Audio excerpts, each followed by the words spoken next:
शाहपुर से आंबागढ़ जाने वाले मार्ग की बदहाल स्थिति ने स्थानीय नागरिकों की मुश्किलें बढ़ा दी है। सड़क पर जगह जगह गड्ढे और खराब रास्ते के चलते वाहन चालकों को आने जाने में भारी परेशानी का सामना करना पड़ रहा है। शाहपुर आंबागढ़ मार्ग क्षेत्र के लोगों के लिए रोजाना आवागमन का महत्वपूर्ण रास्ता है, लेकिन सड़क की खराब हालत के कारण इस मार्ग पर सफर करना लोगों के लिए किसी चुनौती से कम नहीं है। बारिश के मौसम में सड़क की स्थिति और भी खराब हो गई है। गड्ढों में पानी भरने से वाहन चालकों को सड़क की वास्तविक स्थिति का अंदाजा नहीं हो पाता, जिससे हादसे का खतरा बना रहता है। इस मामले को लेकर भंडारा गोंदिया लोकसभा क्षेत्र के सांसद डॉक्टर प्रशांत पडोले ने भी जल्द से जल्द सड़क की मरम्मत कराने की मांग की है। उन्होंने संबंधित प्रशासन से सड़क की स्थिति सुधारने और नागरिकों के आवागमन को सुगम बनाने की मांग की है। स्थानीय नागरिकों का कहना है, सड़क की मरम्मत को लेकर कई बार संबंधित विभाग का ध्यान आकर्षित किया गया, लेकिन समस्या का स्थायी समाधान नहीं हुआ।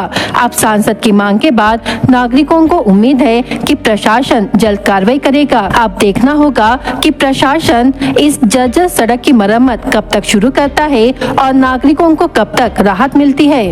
नमस्कार, आज आम्ही शहापूर ते आंबागड या रस्त्याच्या दरम्यान सातोना गावाच्या समोर आहोत आणि आपण बघितलं असाल किती विकसित हा रोड आहे। अत्यंत सुंदर असा रोड आहे। तुम्ही बघत असाल, मी माननीय मंत्रीजी शिवेंद्रराजे भोसले यांना विनंती करतो की कृपया या रस्त्याकडे लक्ष द्या।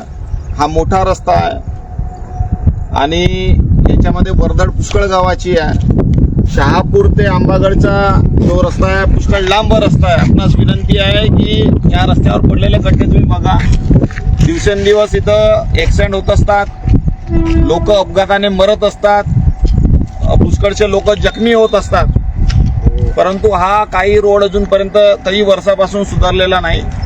माननीय मुख्यमंत्री साहेब, आपणास सुद्धा विनंती आहे का या विकसित महाराष्ट्राचा विकास करण्यासाठी या रोडाला सुद्धा आपण मान्यता द्यावी आणि हा भंडारा गड्ड्यामध्ये पडलेला आहे, तर याला विकासाला एक दिशा देऊन भंडाऱ्याचे गड्डे बुजवण्याची व्यवस्था आपण करावी, आपणास विनंती।